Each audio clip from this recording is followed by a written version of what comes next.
my bank called, one of my banks called, and I'm like, hello? Nothing, just electronic noise. And then finally somebody picks up the phone. This is, such and such bank. Can I speak with, and then of course they always stumble over my name. Can I speak with Sergei Drachev? And I said, and that's exactly what I said. I said, that's me. What did I win? And the girl with the Chinese accent continues, thank you for confirming, sir. I'm calling about your overdue visa. And I said, hey, I just sent you $500 2 days ago, which is true. So I said, you should receive it in the next couple of days. Where did you send it from? So I told her from what bank. What about the rest? So much dollars that you owe us. I said, well, and I swear to God, that's exactly what I said, like with serious voice. I said, well, I'm playing the lottery every week, but the chances are 1 in 18 million. So as soon as I win something, I will let you know. And the lady definitely has no freaking sense of humor.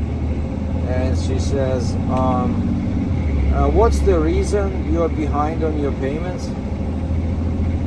I said, low income. And then I said, wait, no, strike that. I said, that's your high interest. Because what these guys do is, the banks, greedy freaking banks, when they see that you are late on your payment, like at least this particular bank, what they do is, it's their rule that they jerk up your rate. So let's say it was $22,500 per year. Now if you're late, I think 2 times, if you're late 2 times, they jerk your rate to like 27.5 or even like 29, and it stays there for 1 year. So if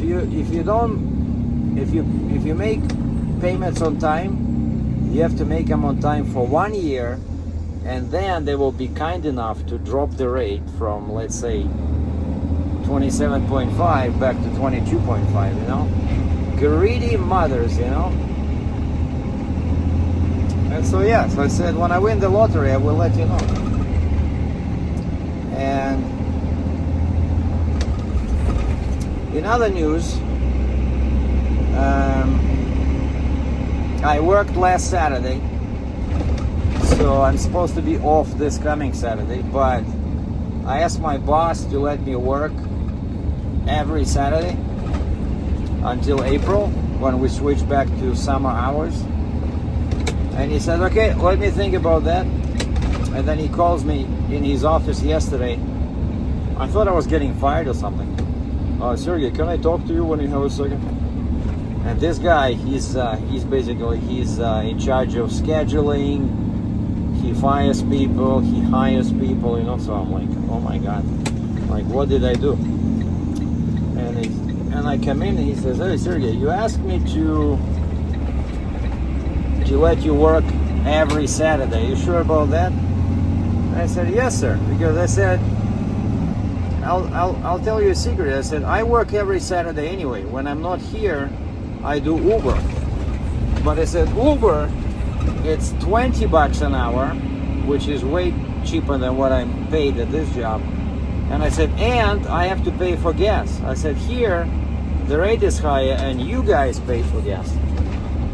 And he smiled with a sad smile because they pay for they pay for diesel, for fuel, for pickup trucks, for the Freightliner, and of course they would prefer me to pay. And I said, well, so for me, I make much more money when I spend Saturday here, instead of doing Uber. Even though Uber, of course, is much easier, it's lighter. You meet cute, half-naked chicks, but they just treat you as a piece of furniture, Anyway, and plus, I'm almost 70 years old, so you really have to find a chick that's into old guys, So basically, it doesn't work. For personal life, Uber is no help. And so the guy says, okay, I talked to the other driver, the one that we alternate Saturdays with. And he said he's actually was looking to work fewer hours during winter. So he says, if you're okay with this is beneficial to both of you guys. So he wants less hours, you want more hours. I said, perfect. So problem solved. Yeah, sorry federal workers. I'm having a large burrito. It's expensive, but it tastes so good. But then you shouldn't have voted for Trump. So now we have this wonderful AI, Google and Siri, and I do see a difference. Like, you can get a very decent answer to pretty much any question. Like, for example, I'm always concerned, like the left side of my face, because when I was a trucker, it was exposed to sunshine, and which damaged the skin, during those, what is it, like 25, 15, 17 years of trucking, when the sun, goes this way. And so, but I do like coffee occasionally, right? So of course we all know that coffee is a mild, as they say, mild diuretic, so which causes you to lose water, and which dries your skin. But I see other people drink coffee, like I see sometimes like very old ladies, like 70, 80, like when there's probably like a group trip from a older folks home. Like seriously, I see like on weekends sometimes, I see like 6, 7, 8 very old gals, and some of them would have coffee, and I'm thinking, wait a second, if they drink coffee, how come it affects me so bad? Like if I have 1 cup, it's okay, but if I have like 2, 3 cups, like my face starts looking like a mummy, mummy's face, mummy, M-U-M-M-Y. And so that AI explanation says that, yeah, so one bad effect of coffee is it drains your body of water, but the second is when you drink too late. Like for me, I know that if I drink like at 6 p.m., it will affect my sleep. And they said the thing is that your skin changes or renews specifically when you sleep. So if your sleep is disrupted, that will affect your skin. And of course, another thing that disrupts your sleep, and very heavily, much worse than caffeine, is alcohol. And they say either don't drink alcohol, or specifically do not drink it 4 or at least 3 hours before bed. Yeah, one thing I don't like is that they keep switching us, between trucks during the day. It would be nice to stay in one truck for the duration of the day, but no. So we have 3 pickup trucks and 2 tilt deck Freightliners, and we have 3 drivers at least today. And guess what? My first delivery was in a pickup truck. Then I came back, they switched me to the Freightliner, so I moved a bunch of scissor lifts and did a bunch of pickups of scissor lifts. Then I had lunch, and they sent me to pick up electric slab boom lift, one of our heaviest machines, like 10,000 pounds, but it was like nearby, but in the middle of the city, near 16th Avenue. So I brought that one back, and on the way back, on the way there, I had a lunch break, stopped by a Mucho Burrito, had a very big burrito with beef and pork, and some veggies, and some zero Pepsi. And then I brought that one back, and they said, well, pickup truck. And I do 1 delivery and one pickup. So the delivery is extension ladder. Thank goodness it's not a 40-foot extension ladder, it's a 32-foot extension ladder. So much lighter, much shorter. So it sits on top of my truck right now in the back, in the bed. I put 2 straps on it, hopefully it doesn't fall off. Well, if it does, I'll have to turn around and go grab another one, but and the straps are pretty tight, so we should be good. And then on the way back, I have a pickup, and not just any pickup, but 4 propane heaters, and of course those come with propane tanks. And sometimes you get lucky, all the tanks are empty, because then they weigh maybe 30 pounds. But if they're full, if they did not use all the tanks, then the full one is 100 pounds. And so I learned one trick, that when you have to move heaters and propane tanks, bring a dolly with you. You know, like we have these dollies that are specially curved in the middle for tanks, and you can use this dolly to move the heaters. You know, because sometimes people, even though they're not supposed to, but sometimes they leave all these heaters and tanks all over the place inside the construction site, you know. But then if this happens here, I'll just call my dispatch and say, okay, I'm marking my time, and they're gonna charge them extra labor rate, because let's say it takes me half an hour to collect all the heaters and propane tanks from all over the place, then we charge them extra. Or my dispatch can say, okay, leave it alone. We'll tell them to bring everything to the sidewalk, and until they do, the rental contract will stay in effect, so they still charge them a rental. Because yeah, some customers are just no responsibility whatsoever, you know, they don't care. Like yesterday, give you an example. I went to pick up 2 loads of scaffolding, but they were like just one section, basically 2 frames, 3 decks, 1 brace, 4 casters. That's one section. So you can hook them up and you can work at the height of 5 feet with 3 decks, you know, pretty comfortably. And you can move this thing because it has casters or wheels.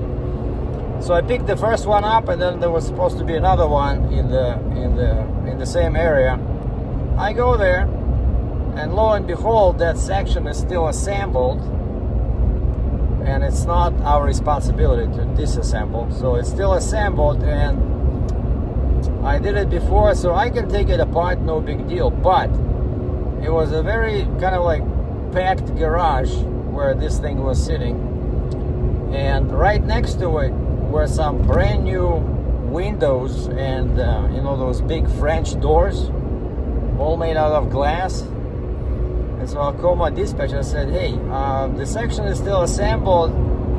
I'm okay disassembling it, but not in this case, because there's glass, brand new glass, you know, stuff in boxes, all right, like 1 foot away from that scaffolding. And dispatch says, okay, just text the guy, tell him that we cannot load the scaffolding because it's in dangerous proximity to glass products.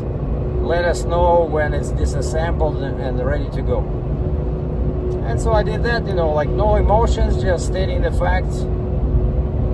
And the guy texts me back and he says, you cannot take it apart for me? I said, not with all the windows and French doors next to it. And the guy says, okay, I will take it apart myself either tonight or tomorrow morning. Come tomorrow morning. And I said, okay, I'll advise dispatch. That's it. So yeah, we do a curbside delivery and curbside pickup. And I still remember once, I think it was winter, I had this load of, you know, whatever I'm picking up after I drop off this ladder, right? So I'm picking up these heaters and tanks. So I had a delivery like that. So I had like 4 tanks, 4 heaters, a bunch of, you know, different accessories that go with them. And I show up there, and there's a guy in a suit. I think it was a winter, but it was like a warm day. There's a guy in a clean suit. I look around, there's nobody else. And he says, could you please put it inside the fence? And to put it inside the fence, you have to drag it, over the curb, because there was no ramp. And there's like ditches, I said, hey, we do curbside delivery. Did they tell you that? Oh, no. I said, well, how did you expect to accept the stuff? Like, you have any workers around? Oh, no, it's just me. And so I just did it. I opened the section of the fence. I dragged the stupid tanks inside, probably like 4 or 5 meters, and muscled the heaters over. And so that's why now I always bring a dolly, because you never know with these heaters. They're pretty heavy, probably 40 pounds each, and they're awkward. They have like sharp angles. But hopefully they have them. I'm gonna call them before leaving the place where I drop off the ladder and ask them if everything is good to go, because sometimes they forget to disconnect them. You show up there, there's still hoses connected to the propane tanks, and some of them you need tools to unhook them. So if that happens again, I'll just call my dispatch and say, hey, the stuff is not ready. Keep charging them the rental fee, okay? Oh, wait, where are we going here? We're going south. Yeah, my lane ends. And I'm going pretty far with this ladder. It's some painters rented this because I guess they didn't have enough money for a scissor lift, so they rent an extension ladder. And I'm just going all the way down to Glenmore Trail, Highway 8. But I'm in a nice pickup truck, air conditioning, I can turn on the music. Like recently I've been just listening. I don't like listening to music when I drive because it's distracting, but I found we have an all news AM station, 660 AM 660. It's News Calgary, so it's always non-stop news, but it's fun. It's for example, today I learned about the death of Dick Cheney. So because they cover not just local news, but Canadian news and international news, including US. It's a pretty good radio station. So if you're ever in Calgary, just check it out. 660 AM, not FM, AM. Yes, I got lucky with with the heaters and the propane. I hate these things. Like I said, you're lucky when they are empty, but when they're loaded, still full of propane, they're pain in the butt. And so I show up at the site. They're building a new row of townhouses. I see our tanks, and they're spread out through the site, like probably 3 meters between tanks, which is still okay, even though they're supposed to be on the sidewalk. But the worst part is that I see hoses connected to the tanks and going through the windows inside. And of course, when you have heaters, usually it means usually they're heating up the coldest part of the building, which is a basement, which means, I'm 100% positive that the heaters are inside the basement. And this place is 30 kilometers away from our shop, southwest. So not exactly around the corner. And so all tanks are connected, heaters are inside the building. So I call my dispatch because I already experienced with this. And 450 meters at the roundabout, take the second exit onto Beaufort Road Northwest. I said, boss, do you have a crystal ball or something? He says, oh yeah. I said, you told me to call him beforehand so that to make sure everything is disconnected. And I said, I did. As soon as I dropped off the ladder, I called this guy, but he said he's not on site, so he's gonna call the super. Take the second exit onto Beaufort Road Northwest. And I said, okay, I'll be there in half an hour. So I gave him half an hour notice because I was pretty far. I was in the south end, and now I'm southwest near the 201. So I show up there. Everything is connected. Hoses lead inside the building. So yeah, I called my boss. I said, well, here's the situation. He says, I said, could you please charge him extra or like second pickup or whatever? At the roundabout, take the first exit, then take a slight right turn to merge onto 16th Avenue West. And he says, oh yeah, just leave everything, just send them a message saying that please disconnect the hoses and bring the heaters to the surface and let us know when they're good to go. That's it, just use the right lane to take a slight right turn to merge onto 16th Avenue West. Just the facts, ma'am. So again, no emotions, just, don't be emotional. Like I learned this a long time ago. So you just want to be factual, state the facts, tell them what they have to do. That's it. It's our equipment, right? They should know the rules. And that's it. And some guy knocks on my window as I'm typing the message. And he says, oh, boss, you here to pick up the heaters? Right lane to take exit 177 to merge onto Highway 201 North. I said, it's too late. I'm leaving because I talked to my boss. He says, since everything is connected, we'll have to come back. And he says, can you take the tanks at least? I can disconnect them real quick. I said, no, too late. And I left. Take the exit. No, but seriously, like, what is this? Highway 201 North. Kindergarten, right? We're a serious company. We do The right two lanes to keep right. millions Highway 201 of dollars a year in rental fees. And so I left. And what we do in this situation, so I wrote a brief summary on the paperwork for a pickup. And I wrote first attempt. And I wrote the date and the time. So first attempt for a pickup is November 4th, 2 p.m. Reason? The pickup failed. The tanks are still connected to heaters. Heaters are in the basement. That's it. So now they're gonna charge him for their laziness. They're gonna charge him for a second pickup.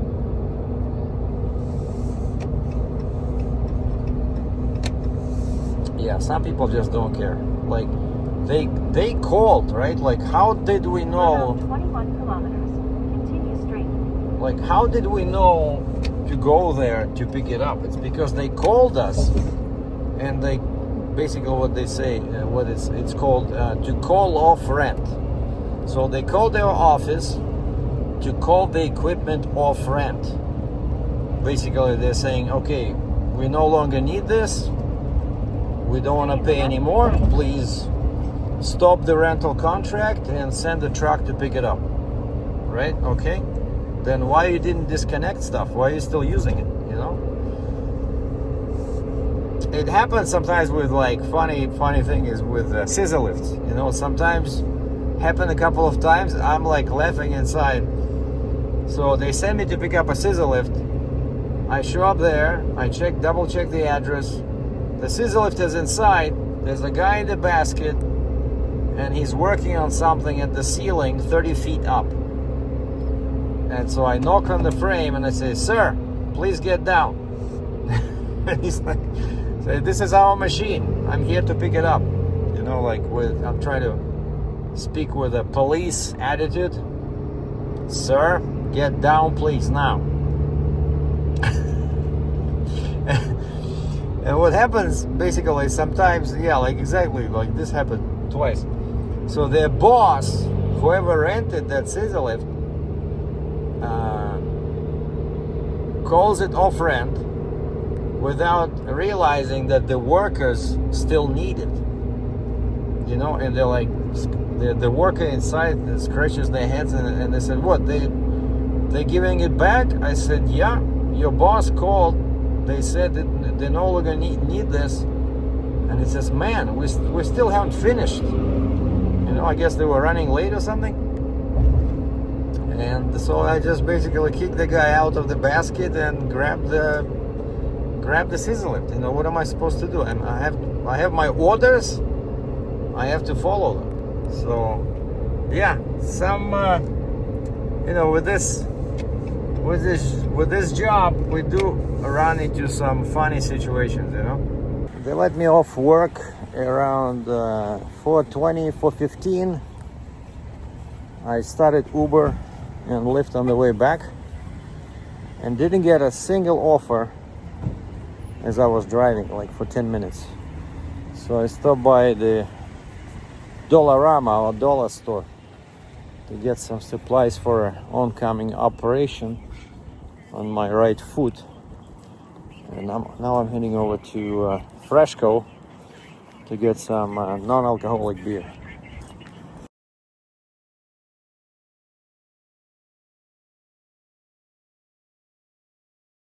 Here we have a pretty good selection of non-alcoholic beer. Budweiser Zero, Guinness, Grolsch. Never tried this stuff, some kind of athletic. My favorite is this. Sometimes it goes on sale for $6. Peroni, Heineken, Sapporo, see, Corona. Great. Cerveza, Mexican. Lots of choices.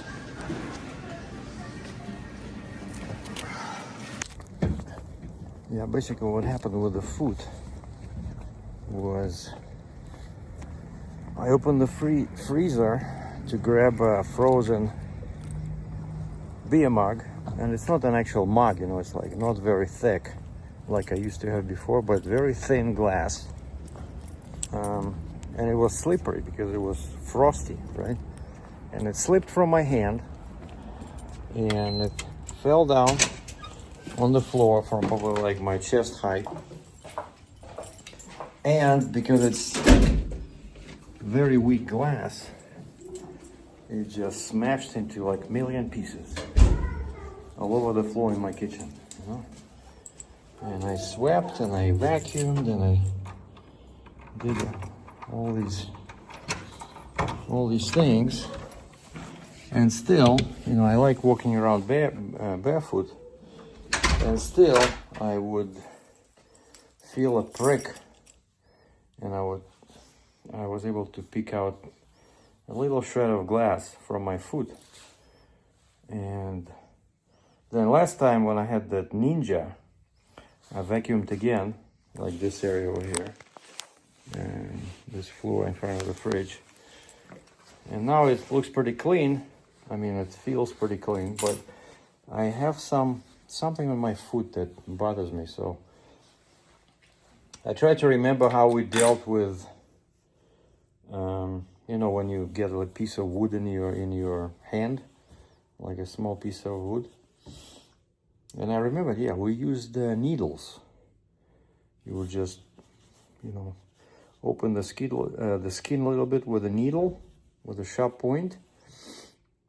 And then the AI said, so you need a needle and tweezers. And so I went to a dollar store and started looking for needles. They don't sell them by themselves. You have to buy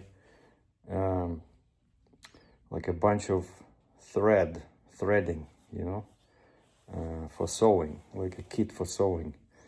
But it was like $1.50, okay. And then I went to a girl from Dollarama. I said, guys, do you sell any tweezers? And she says, we are sold out, but if you look on the right there might be a few left. I'm not sure, sold out, but a few left. So I went there, I found them. So I have tweezers, I have needles.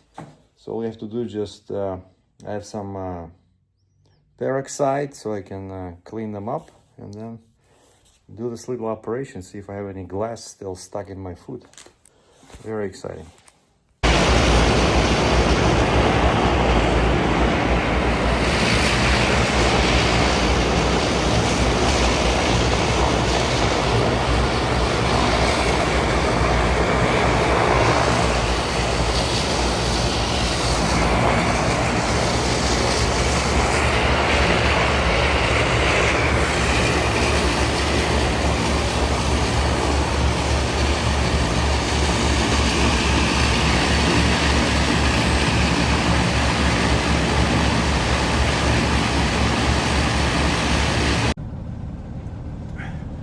It's a dog walking van. Check out how many dogs she has. 1, 2, 3, 4, 5, 6, 7, 8. Wow. 8 dogs. And they all go in the back of that little van.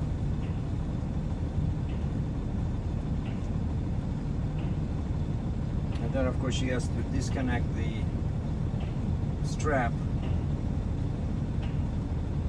So not a lot of space for so many dogs, and in the back it says YYC dog walking, professional dog walkers. Man, look how cramped those dogs are there. Should be more room, come on. Just picked up this little beauty. It looks pretty small, but this is one of our heaviest machines. So Genie telehandler, so it has forks in the front, and you can switch the steering to 3 positions. Usually when I load, I just switch it to regular, kind of like, you know, rear wheel drive, rear steer, but you can do both steer in the same direction or opposite direction, like both axles, you know, for the tighter turning radius. Let's say when you turn that one left, this one goes right, and this basically, this thing can flip on in one spot. So super nice machine. So weighs about 10,000 pounds, and so I put 4 chains, 4 binders on each corner. It has lots of tie downs, and then of course you need a strap over the forks. Well, it's what is it, 5 o'clock, just before 5. I finished work at 4. So today's Wednesday, because I started recording this video on Tuesday, I think. And I finished at 4. Yeah, it was lots of running around, and yeah, I had that nice telehandler, bunch of scissor lifts, 0 turn scissor lifts. By the way, I talked to my boss, because he used to work at a much bigger company where they had heavy equipment. And he was saying they had limited selection, but a lot of scissor lifts, forklifts, and heavy boom lifts. You know, like we have boom lifts, but they can go to what, 36 or 34 feet. He had boom lifts that can go to 135 feet. You know, those massive ones that they use at when they build, you know, like multi-story buildings like this, where the thing can go really high. And of course they're super heavy.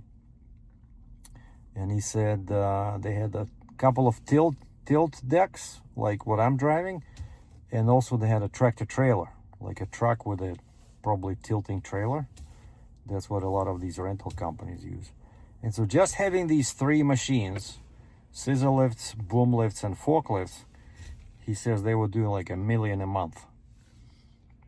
And most of the time, everything was over the phone and over the internet. He says very rarely there would somebody pop in the store. It was all online, all kind of like contactless, you know. In other news, saw on the news today that a guy from Ontario went to buy propane for his RV or something, and he bought a lotto ticket. And then forgot all about it. And then a couple of months later, he found it in his pocket, went to check it. And at first he thought it was $360,000 he won. And then he looked closely. It was actually 36 million. The guy won $36 million. And what's interesting, why I became, you know, fascinated by this story, when they asked him, they said, so what's your plan for the money? And he says, not sure yet, but I want to invest into my business. And they said, what do you do? And he says, I have a fleet of logging trucks. So the guy's a trucker, so he has logging trucks, you know, trucks that move timber and logs. So he says, I'm overdue for some new trucks and the trailers. And then I haven't figured out yet what to do with the rest. And so the guy does not know what to do with the money. And so I spent, like, I'm serious. Like, I spent half of the day kind of like driving and fantasizing, you know, like I said, okay, wait, what would I do if I won $36 million? And it, I'm just driving kind of like in a robot mode, and I'm thinking, okay, I'm gonna do this, I'm gonna pay off debts, I'm gonna pay off my apartment, I'm gonna pay off my cars. All right, so now I have no debt, so what do I do? Okay, do I buy more vehicles for tour or rental? Or maybe I buy some houses. So it was like I spent the afternoon kind of like daydreaming, you know. And then at the end of the day, I went and I bought a lottery. So plays tonight. So of course the chances are, like I told that bank, I said she said, when are you planning to repay us? I said, well, I'm playing the lottery, but chances are 1 in 18 million. So, you know, when I win, I'll let you know. So, but amazing, right? So the guy just was playing, of course, without any, you know, hope, because the chances are so minuscule. Boom, 36 mil. And by the way, I'm pretty sure in Canada, like our rules are totally different from US. Here, it's not taxable. Somebody may correct me, but I'm pretty sure that, you know, if you win 36 million, you get 36 million, unless you choose like an annuity, you know, where they pay you every month like $50,000 or something. But I don't think there's any tax. All right, time to get home. And by the way, just an update. So gas today is $1.35.9. Diesel is 146.9. And I think last time I filled up. I'm gonna start using more my membership, because you know how you can get a card from certain like Esso or Shell and they give you a discount. Well, I have a card from a company called Co-op, C-O-O-P, Co-op. It's like a chain of big grocery stores, and also they have gas stations, and they sell diesel there as well. But before, if you use that card or that Co-op number, you don't need the card, you can just enter your number, you know, at the gas station. And there's one on my way to work, and so it's pretty convenient. But the thing is, their price was pretty much the same or higher than this, and then you get 3 cents per liter, and that goes into your kind of like Co-op account. And then when you go to one of their supermarkets, you can use that cash. Let's say you have $10-20. So when you buy something, you can scan your app on your phone, and it'll take that $20 and apply it towards the payment, you know. But now I've been passing that, but again, it was, you know, dimes and nickels, and the price was often higher than retail. Like for example, let's say the price is $1.35 per liter, but I'm driving all around Calgary. I see that somewhere in the south, for example, you can buy gas at $1.21.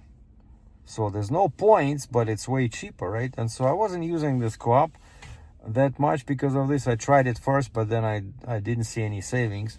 But now they changed their program, so instead of 3 cents, you get 8. You know, 8 cents per liter. So basically, if their price now is $1.35 minus 8, my price would be $1.27, because 8 cents from each liter goes into my, you know, kind of like savings account that I can use for groceries, or actually I can use it. Let's say if I go inside that gas station, I want to buy like a coffee or a drink or whatever.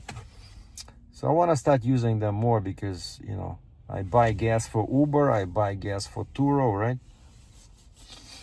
So anyway, time to get home.